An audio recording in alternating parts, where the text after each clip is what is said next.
From WBON TV News.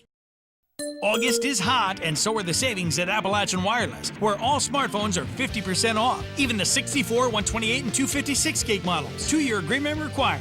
Better service, bigger savings. That's today's Appalachian Wireless and East Kentucky Network Company.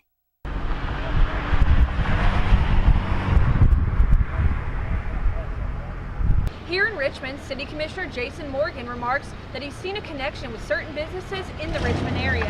After filing an open records request with the city, there does seem to be some legitimacy to his claims. What he says is that there's 5 local hotels and motels where there's a large amount of crime and overdose calls that are coming to them. He proposed that a city ordinance needs to be put in place to fine these hotels for a certain amount of overdoses when they occur.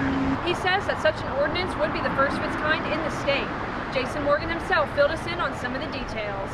So there is a little bit of leeway for them that the owner can say, well, I didn't know about it, sorry, not my problem. Yes, ma'am. That is true. In fact, that's why I believe you'll find that one particular hotel does their long-term leases at the back of their hotel so that they're not coming through the lobby. They're going around back, they're pulling the cars around back. Suspicion is they're doing drug deals. If you watch the activity, people going from the car to the hotel room, the owner can say, I didn't know about it, because they're not going through the lobby. The information I got came from our codes department.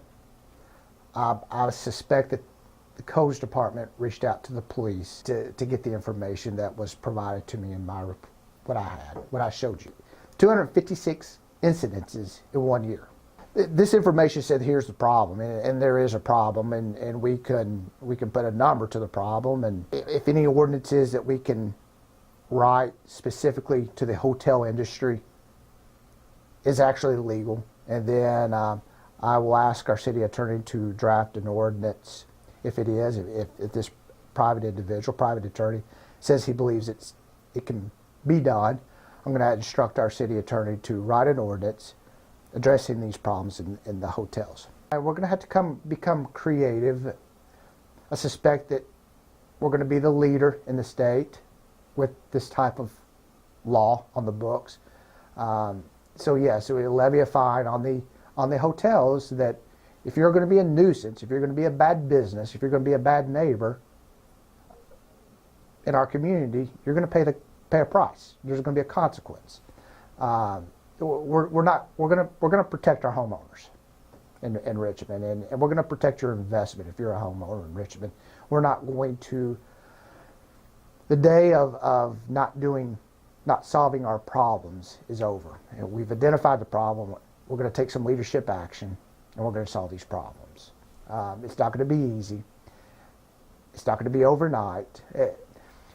Every community in the state of Kentucky has this problem. The General Assembly has not given us the authority to fix it.